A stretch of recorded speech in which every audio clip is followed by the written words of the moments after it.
So I work in construction, and over the years we've had loads of family friends want to know for their kids or themselves even sometimes what it's like working in construction, how you get into it and all that sort of stuff.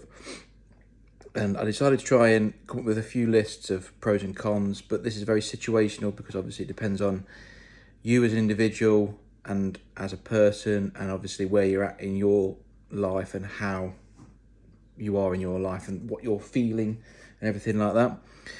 Obviously, for some of you, you guys that are looking at apprenticeships, it'll be maybe because you're being put pressure on from schools, colleges, maybe your parents, a guardian or something, that you need to find something else.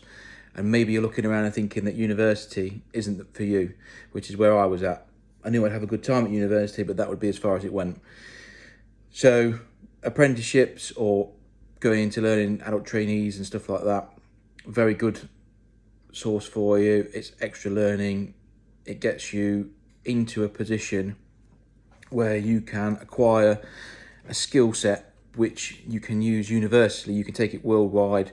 There's not many countries in the world where you won't be able to go and you won't be able to utilize the trade that you eventually find and eventually, practice and become a bit of a specialty into.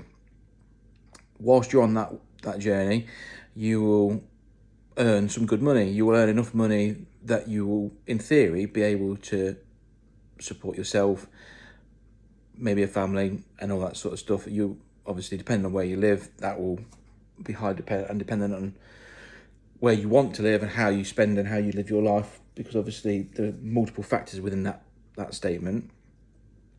But they're going through the actual process of it all.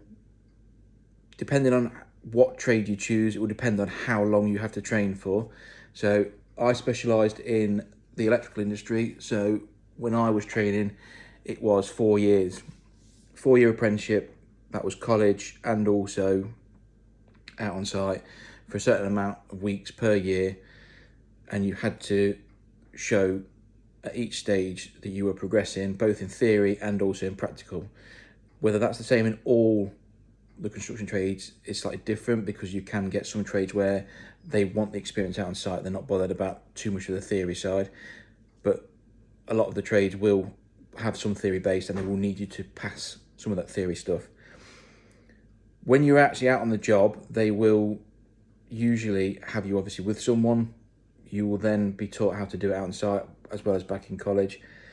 And whilst you're doing this, you're also being taught that you need to have a pride in your work, and also you need to respect that the job you're doing isn't for you, it's for somebody else. So you need to finish that job to the best of your ability. And the way that we were taught was, if you were to look at that job that you've just done every day for the rest of your life in your house, would you be happy with it? If you're not, take it out and start again. Do it again. It's not good enough. Whilst you're on the site, you will learn a lot more skills from other trades by asking them, talking to them, watching them over the years. You will then be able to maintain things like your house, or if you're in a business premises, or friends and family's houses, depending on how you want or how you interact with everybody in life. You will then be able to help them around their houses, businesses, all that sort of stuff, whether or not it's financially or just as favours and everything like that. That's down to you personally, but you will be able to do that, and you'll have a skill set which can help you to do that. And then they will know that, oh no, he knows what he's talking about, or she knows what she's talking about, because they've trained in it, they've done it, they're experienced in it. The last one I've got for the pros, which is a double-edged sword, but I'll come back to that later, is the banter.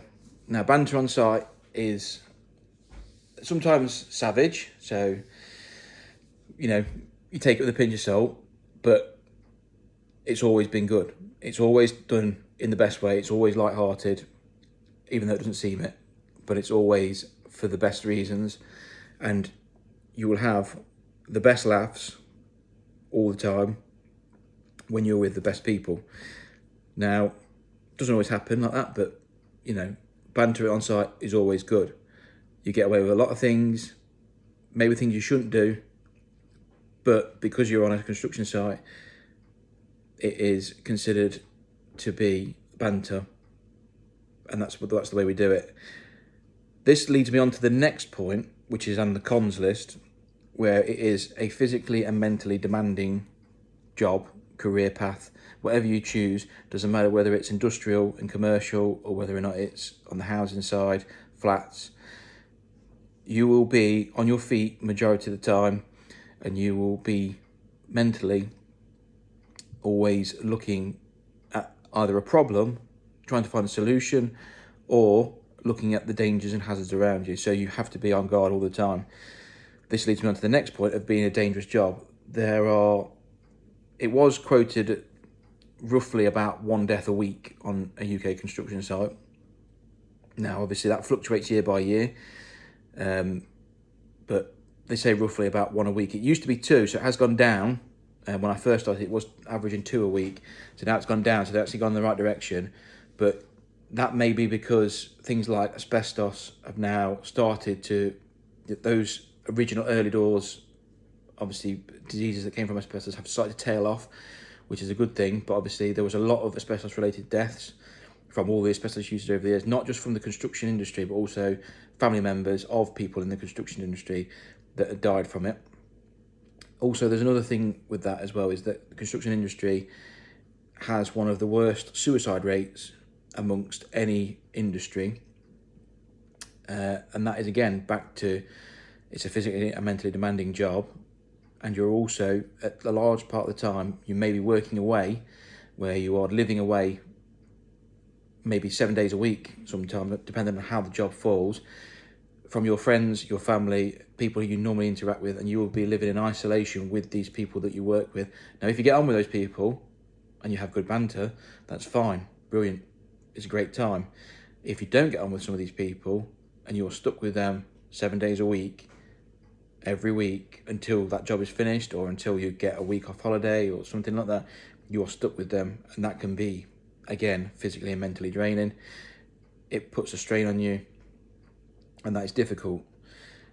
And then this is where the banter thing comes in, where when you are not with people that you enjoy being with, and they having banter, and you're the source of their banter, where everyone is almost, in a sense, against you for whatever reason, whatever, you made a mistake or you've done something which they find hilarious, when you are put up against it and it's you that's the focus of attention of the bad banter, it's difficult and it's hard, and that, you know, is physically and mentally draining at times, especially when you're not sleeping properly because you're lodging away, or you're doing very long hours, or you're even doing things like night shifts. You know, could be doing anything. Overall, it is a good career path to go into, because the main ones are, for me, is that it's universal. You can go anywhere in the world. It doesn't have to be the big places like Australia, America or Canada. Lots of places in like Dubai, they are mad for construction workers at the minute. They've got loads of stuff going up. But in and around the UK, there's loads of stuff going up all the time. London's always changing. There's always stuff in all the big cities. In fact, all the small cities have always got something going on.